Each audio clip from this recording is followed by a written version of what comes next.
equipment for control. So Kyle's kind of hinting at it about what's on the other side. You guys probably saw that when we came in. There's what we call our e-controller over there. So we take that e-controller, and I guess what I'm going to talk about, we're going to take that e-controller, we're going to show you how we take all this stuff we've been throwing at you this afternoon and we automate it. The old school, it was some guy that walked through a boiler room or walked through a cooling tower and made down stuff every day, manually. Exposed himself to chemicals, opened up valves, took some of the art that they learned and turned it into a science. And well, now we're going to take some of all this and put it together and try to show you how it kind of comes together in a controller, so you have more steady state. Everything's more efficient when you're operating at a steady state. So we saw this boiler system overview. I think Jason first brought this thing up, which we got a lot going on here, right? We got pretreatment, we got softeners, we got RO, we got boilers, no matter what kind, however you generate your steam. We got chemical addition, we got condensate lines getting treated, and then we also got, I think Jason talked about it and so did Kyle, we got towers and boilers that we got to blow down. So how do we do all this, right? Well, today's automation, we do it through this controller. How do we do this? Well, this controller on the other side, which obviously go over and play with it if you guys want to or show it. We take this and you take this controller and you program it. How do we program it? Well, there's a bunch of input screens that are available to take this screen, and you determine what your connectivity is either through your water vendor treatment or through the boiler rack manufacturer, or what works best for your system. And so what happens is you program a time in there to determine a connectivity reading. Then what happens is, in this case, there's different ways of doing this because this controller has many different ways of blowing it down. But many times what you do is you run it on an interval. Instead of the old school, most systems it would continuously blow down. You can provide chemical savings, energy savings, water savings. That's about it, ain't it? By running it on an interval basis. So what happens is you come in here, that's blow down time interval. So this controller is particularly programmed for every 180 minutes, 3 hours, to determine where is my boiler at, what's going on. So what happens is the controller is programmed for a set point of 4500, interval time of three hours. So every 3 hours it's going to come through and say what's my connectivity at, and then from there it makes a determination: am I going to wait? Am I going to go? Am I going to wait? Am I going to blow down? And that's all it's going to do: wait, blow down, wait, blow down, wait, blow down. So in this case, the reading is above the set point. What happens is that controller then initiates the boiler to blow down, opens up the valve, blows down the boiler for a determined amount of time, which in this case the duration time is 18 seconds. And then what happens is it opens up the valve, it closes the valve, and then instead of taking an immediate sample, because the reading needs to stabilize because it'll bounce all over the place, it waits 50 seconds, and these are all pretty typical blow down times. And then it makes it determine that, did I blow down enough time, or do I need to blow down more, or do I go back to my interval? So this is a constant loop that this controller is going through. So then, and then from there, if it does blow down more, it'll open up if it determines that it needs to blow down, it'll open up for a minute, blow down the boiler, and then just keep going through this constant loop that we're talking about. What's the open blow down valve based on connectivity? We talked about that, set point and blow down time. So sometimes what will happen is so you can do it based on intermittent sampling, or you can do it on a continuous blow down. Sometimes what will happen is on very large boilers, I mean ones half the size of this building, they have to continuously blow down. They can't do it based on an intermittent or interval, so they'll continuously blow down. But what they may do is their valve may be operate based on a analog signal, where it opens up based on what's going on. So it's kind of like a search, bump and seek, or what's the true analog? I'm drawing a blank. Anyways, it takes true analog signals, and a valve knows what position to do. If it's really bad, it opens up 100%. And if it's just always blow down, it never closes more than, it's always open like 5 or 10%. I'm drawing a blank on what that analog signal is called. sends an analog signal to the valve, which operates on an analog basis. So, yeah, it's positioning. I can't remember what it's called. I'm drawing a complete blank on it. Say again? No, it's a bump. It's not like bump and seek. Bump and seek will open up a little bit until it determines what's going on. I can't remember what the signal is. I'm drawing a complete blank on it, but it takes a true analog signal, and it just knows that it should be open so much, and it's always it's similar to bump and seek, but it's technically different. Yeah, maybe flow proportion. Did someone say that? Someone like a flow proportion system, proportional blowout. So the controller will do that. Whoops, wrong one. So we're going to blow down a boiler based on the conductivity, cycles of concentration, what's going on in the system for the boiler. But we also use a controller to add the chemistry.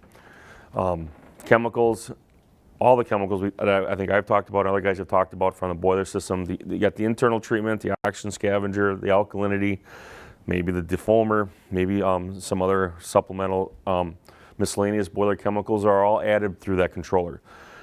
One of the more efficient ways of doing it is based on the water. If I know I'm making up 100 gallons of water, I know that 100 gallons of water has a certain quality to it that is pretty standard that the system's been running at. Well, I know that I can add one part of this, 2 parts of this, and 1 part of this to that 100 gallons of water. 9 times out of 10, I'm probably going to be right.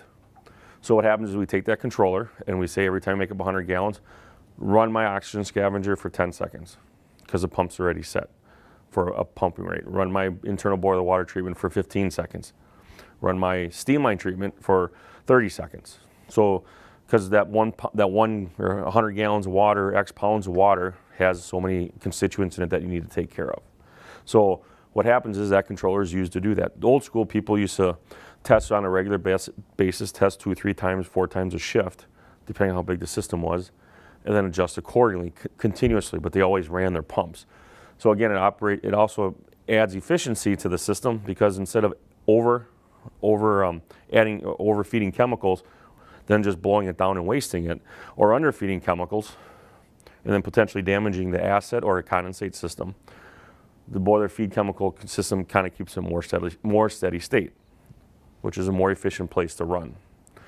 So in the controller, you end up assigning meters, makeup meters. Kyle touched about it, where we like to monitor meters, where we have monitoring makeup meters in the system. So again, based on that sending a signal to the controller, it triggers how much to run the pumps for. This is talking about 3518. I think that's an oxygen scavenger, isn't it? Or no, 3518 is a steam line. Yep. So in this case, what happens is, right now the unit volume trigger output it's accumulated 6 gallons. The meter has. The controller knows that is, and that's coming from the water meter. And it says every time I hit 18 gallons, I run for 12 seconds.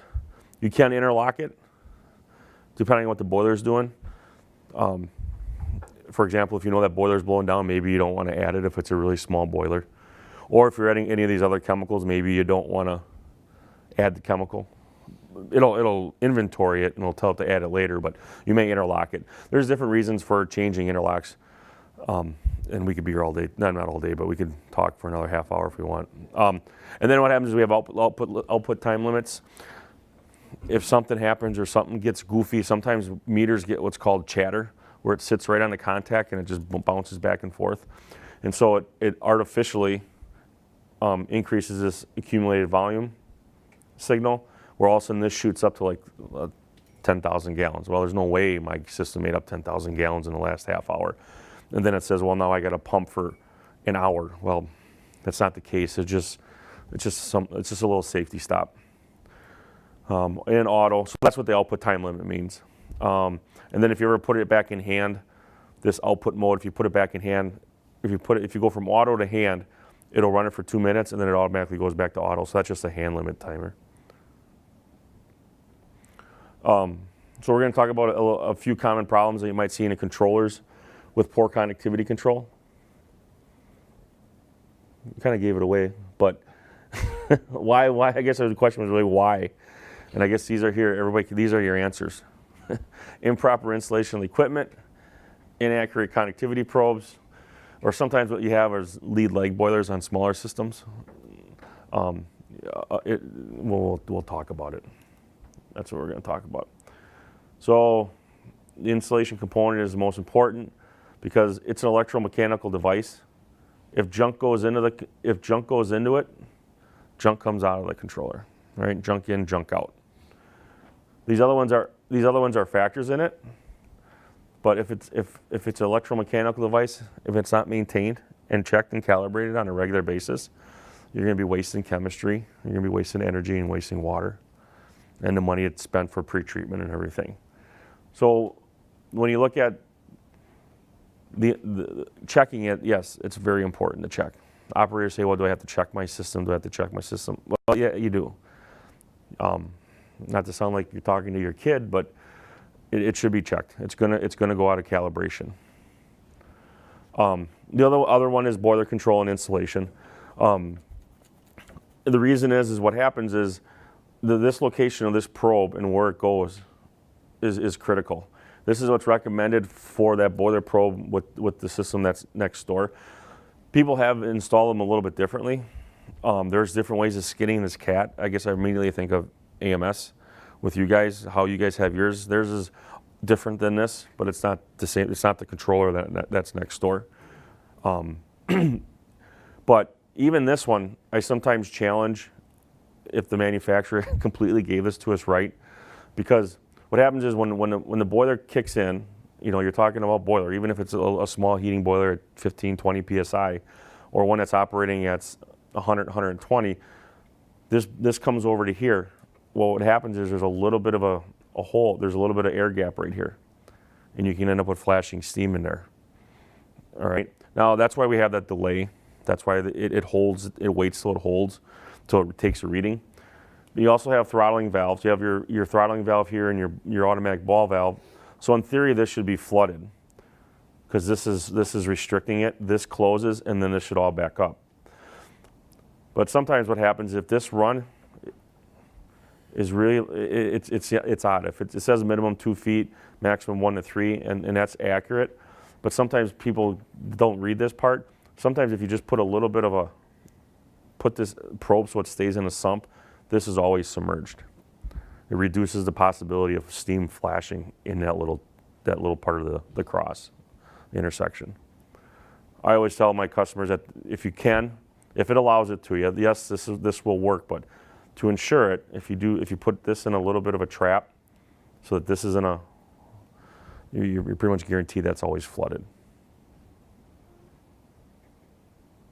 Boiler control installation. So if you go back to this drawing, you got to make sure that when this is installed off your boiler, this is installed on the right tap on the top of the boiler. There's a bunch of taps on the top of the boiler or on the side of the boiler. All right. Some are just vents, some are returns, some are gauge, intended for gauge connections, or pressure relief, depending on how the boiler is shipped. But you make sure you grab the one because you want to make sure that when that skimmer is hooked up, that it's 4 to 6 inches below the surface of the boiler. Why? So you're not, if it's above the water line, you're going to evacuate steam, live hot steam with a lot of BTU. If it's too deep, if you look at the profile of a boiler, the highest concentration of conductivity in a boiler is going to be right at that surface, that steam to water interface. That's where it's most concentrated. And as a boiler drops down to the bottom of the boiler, more towards the bottom, the conductivity drops down. It decreases. So the most efficient place to grab off or blow it out of a boiler is at the surface, closest to the surface. So that's why you want to make sure you're this 4 to 6 inches below. 3/4 inch piping, skimmer line of the connectivity probe. That's so that, whoa, what did I do?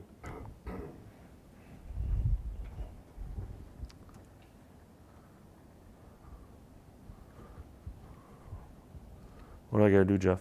Drop the mouse all the way down the lower right side. On the keypad up there.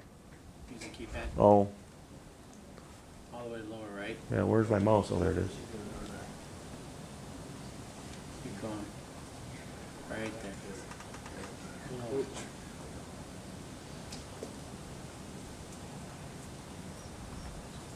All right, we're done. There we go. All right, we talked about this? No. 3/4 inch. I mean, it's more piping, so the velocities are lower in the 3/4 inch versus a really small pipe. Yes, sometimes you may see a 1/2 inch bleed valve, or but that's further down to restrict it because that's already submerged. Install full port valves. That's really critical. Making sure that valve opens up all the way. So with the velocities and the steam pressure and the temperatures you're talking about, if those valves don't open up all the way, you can actually end up more with corrosion across those surfaces because of the high velocities. Throttling valve downstream, obviously, because what happens is that helps with keeping all this back here flooded. Also, the other thing it helps with is it doesn't allow your boiler to surge. A 3/4 inch line on a boiler, whatever pressure it is, can be a really quick way to drain a boiler and to cause water fluctuations in the water side. And then install the probe so that the opening is directional with the flow. Sometimes these probes do get directional in the sense that you need to make sure that obviously what side is supposed to be upstream versus downstream.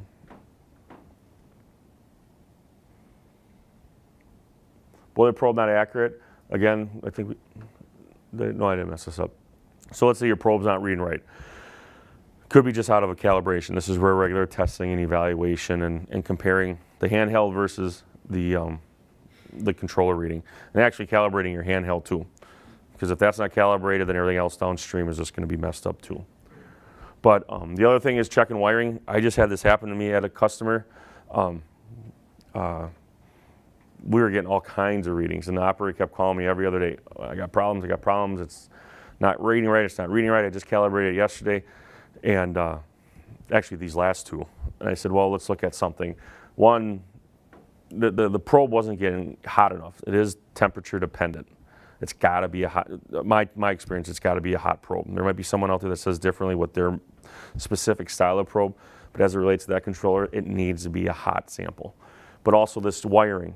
It's an electromechanical device. If you have a poor connection, it doesn't transfer that signal very well. It's an analog signal with some other signals coming off of it for temperature because it is temperature dependent.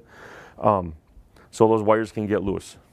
Or when they first install it, expansion, contraction, temperature changes, you need to check the signals. Well, guess what? We tightened all the wires. I think there's 8 wires on a probe. We tightened every single one of them. And they swore they were tight. We tightened every single one of them. The variance went from being about 1,500 connectivity to being 600 connectivity. And there's some other tricks in the trade with that controller, but then we checked the temperature, and the temperature wasn't getting hot. So we took something that was off by 1,500 units. We got it to within 150 units because of these 2 check boxes. So it does end up playing a very crucial role in making sure that you got good information going to that controller to make those decisions for you. Critically important, invest in spare parts. Yeah, that's another one too. Analog cards, sensor cards, and that sort. This is another situation. So what happens is you got a dual boiler system. Or you might have 2 boilers, but you need 2 boilers before in a plant for cleanup, where you have a lot of hot water usage for cleaning the facility. Well, what happened is the boilers don't know, unless you tell the controller that the boiler doesn't know the controller what boiler is operating. The controller is still going to blow it on that boiler, blow it down on that interval, 3, 4, 5, whatever that set point is. Well, so what happens is sometimes just by grabbing a signal off of the boiler of which one's running, you're not blowing down that boiler that's in standby or in lag, not being used during the day. So if you can envision that during the day it's shut down because it doesn't need it, that controller's still blowing it down. Just by running a simple signal or a simple switch from that standby boiler back to yours that says it's being used or not being used can save you all kinds of headaches because you're thinking, why is this connectivity low? The boiler's been off for the last 10 hours. It's lower than what it was last night. During the day, it's blown down every 3 hours, and if it's not a hot sample, it doesn't get a hot sample, so it reads inaccurately. So inaccurately, it tells the controller to blow down because it's reading high. So then it blows down, and it blows down, and it blows down, because it's off, but it's not getting an accurate sample. So it's junk in to that controller. So it's making a decision assuming good conditions when it's actually a bad condition. So simply by adding another signal from the blower, from a selector switch or something, and share that with this, you can program that controller to say, if this is the case, and you interlock this boiler and you don't blow it down.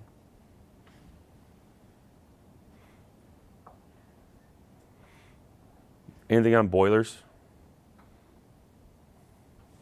I'll add something to that too. I just have a customer right now where they took that same controller and now they added communications to it, which is pretty standard for us, with a wireless cell phone, and they're gonna now take signals off of their boiler system and add it to it. So it'll take a bunch of additional digital inputs.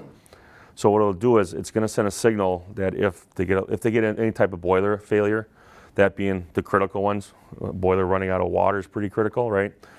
Boiler expecting to fire or loses out on flame is going to be a signal that they're going to send. And then if they have low steam header pressure, they're going to send those signals through that controller. Then they're going to call in someone to come in and look at it right away.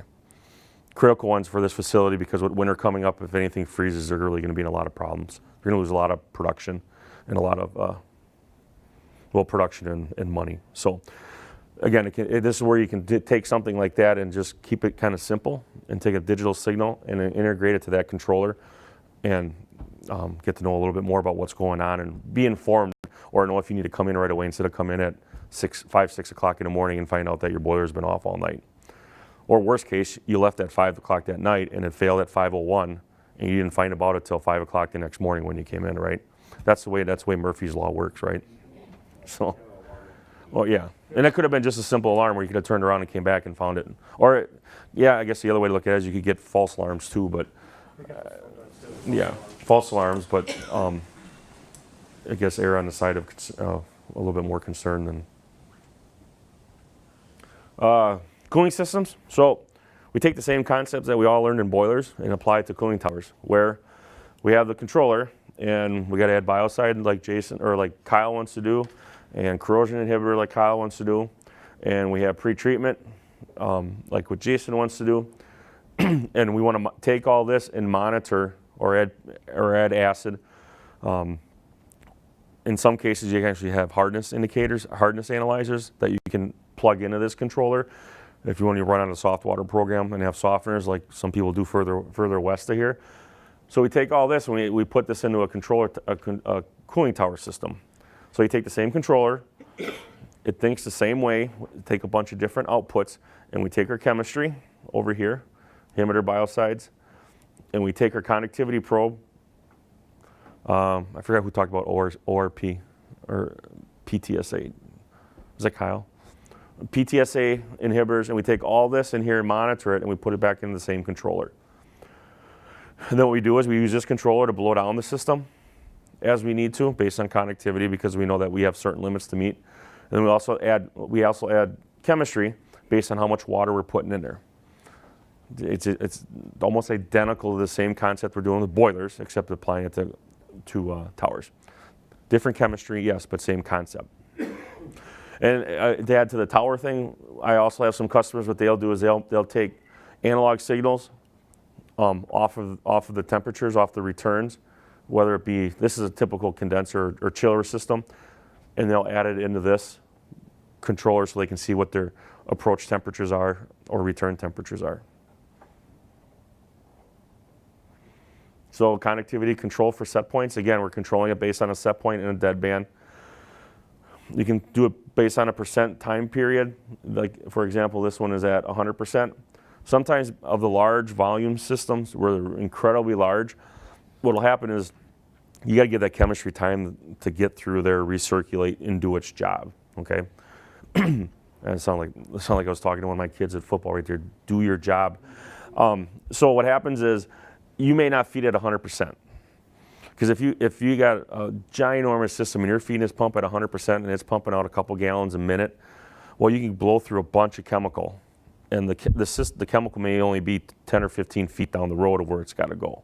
All right, it's got to go through the system, get stirred up, get mixed up, and do what it's supposed to do, and then come back and then analyze it. So what happens is on sometimes really large systems, you may reduce this to, like, say, for every minute, I'll pump for a minute and then I'll wait a minute. Pump for a minute, wait a minute. I know I need to run because my readings are low, but I'll pump for a minute, stop for a minute, pump for a minute, stop for a minute. It's also, if you're running an acid program, pH is 8.4 or 5. I got to get to 8.2. Well, would it make sense to dump 100 gallons of acid in there when you may not need that much acid, because it's got to go through it's got to circulate and go through the system. So what you do is you modify this percent of period to feed so that you give the chemical time to mix and work its way through the system before you analyze, so that the controller isn't, so the controller has time to analyze it. Action, bleeds open, set points, closes at the set point. Yeah, so you have a dead band that's 50. So it turns on at 1300, and anytime it gets below 1250, it shuts off. Again, we got an output time limit, so it limits how much it'll run. It's forcing it lower. This one's running at 100%. Inhibitor feed based on base, based on flow feed. So similar to the boilers, we'll have a meter assigned to it, and then we know that for every unit of water being added, we add this much chemistry to it. Again, it accumulates the volume. We went through this one. So same concept as we did just with the boiler, except now we apply that one to the tower. PTSA, or our EnviroDose line, what'll happen is you can add, you have the ability to do two things. You have a sensor, it's called a little dipper, that you put in there, and it can be used to monitor it, so you know what the active ingredient is for the scale corrosion. So you just monitor it. That's all you do, is monitor and see what's going on. Or what you can do is you can feed it based on what that reading is. If you know you're supposed to be at like 100, 110, 120 units for that EnviroDose or PTSA reading, you can tell your system to feed it just as you would an acid or a pH level. We want the level to come up, so it should be set to force higher. So we want to come up, so it doesn't. I pump until I hit this level. Once I hit this level, then I shut the pump. Then I shut the system off. That way, I know I'm always at this certain level of scale and corrosion control with that PTSA sensor. Again, I just described it, the period. So you want to make sure that this percent of period feed time is not at 100, because it's just going to dump it until it gets there, and then it's going to shut it off, and then it's going to spike. And so again, more steady state you are, the more efficient your system's running. So this kind of takes that. So this is like an organophosphate where you're just measuring it, how it goes through the system, what's going on, where it just comes up and down. That's the active ingredient. The PTSA is not. The scale corrosion control is the active ingredient to prevent it, the organophosphate. So you take the EnviroDose and you control it, and you get more steady state. So that then, because you're controlling based on that PTSA reading, which is just attached to that chemistry. ORP, same concept. Some starts sounding like a broken record, but again, you set the ORP, and you have two ways of doing it. You set it for a spike, so that when you're adding your biofeed, this one wants to get to a set point of 625 millivolts for the ORP reading. So we run until the ORP is reached, then we know that we want to maintain it for a certain period of time, then we shut it off and go from there. In some cases, hospitals, they're constantly feeding chlorine because they want to maintain a free chlorine residual in there. So what they'll do, they'll shoot for a set point continuously. Like we'll set it for 625, and that's where we're going to go. We're just going to hum along at 625 because they want to maintain a free chlorine residual. Again, the percent feed so that you don't slug it, and then it goes up and down. Time-based ORP, I just talked about this. So you slug feed it based on a predetermined biocide schedule. So it's fed on this particular 5213, which is an oxidizer. It's fed on Monday and Fridays with no pre-bleed, no dispersant, and it's fed for 90 minutes here and 90 minutes there. In this case, they don't use a lockout. Sometimes we'll use that bleed lockout. We'll say, let's dump the chemical in and not allow any bleed down, and just let that sit in there and give you that time and that contact time to kill any biomass that might be in the system. Mutual lockouts, if the system's not running, there should be or this is the bleed, dispersant alarm. So that this, if other chemistry is being, if you can check these off, if other chemistry is being used, you may tell it not to feed this particular chemistry. In this case, they're not. Pre-bleed, yeah. Once pre-bleed is complete, the chemical, then yeah. The only thing I'll tell you about this pre-bleed, there's 2 ways of doing it. It says it's not used. You can do time-based or connectivity. So Jason used the connectivity of 1200 before. You can pre-bleed that and say, let's get down to 1000 or 900 first, and then I'll add my chemical. Or it'll say, let's get down to 900 first, but if I don't get there within 30 minutes, okay, stop, and then let's just start feeding the chemical. So sometimes you precondition the tower before you add the biocides.